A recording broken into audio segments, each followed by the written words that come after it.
Hello guys, welcome to fixitsamo channel. Today I'm going to be replacing this light. As you see, it's been damaged. All what you need to do is to use a 10mm socket and unscrew this one here, go lower, and there's a second one here.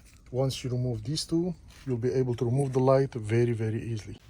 The tail light I'm replacing is for a Dodge Caravan 2013, and this tail light is compatible from year 2011 to year 2020. I got it online and I'll leave the link in the description below. So once you start pulling out the light, just make sure not to pull too much because you still have your wires connected. You're going to start by removing this light bulb. You spin it to the left and it's going to release the light. And over here you have this pin. You push down over here and you free this side. And this connection over here, there's a track that you can slide out like this. And now your wires are free. And to completely free the wires, you have this pin over here. You're going to use a flat screwdriver and push the pin down like this. And then you have another pin that you have to also push down, press down. You hear the click, and then you can remove and free your wires. Because I don't have another light bulb, I'll clean this one and I'll simply pull like this. So I'll install it on the new light.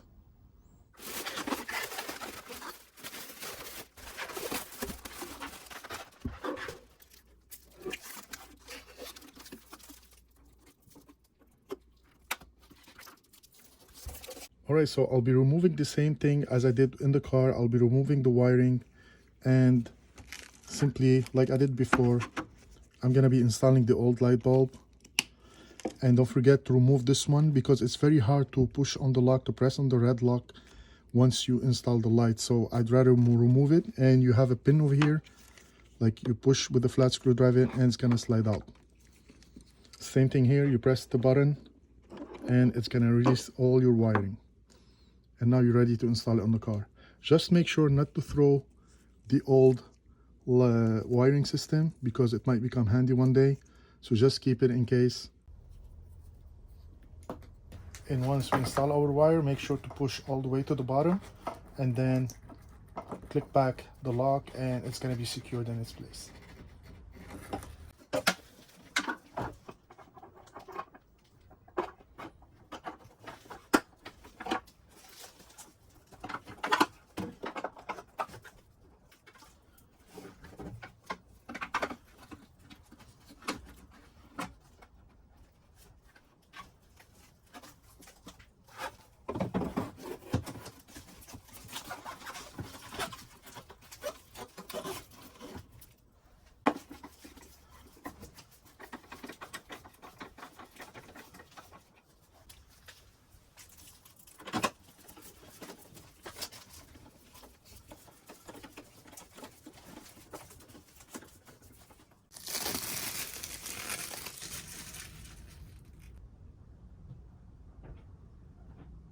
And it's working perfectly. Thanks for watching. Don't forget to subscribe to fixitsamo. We'll see you next time.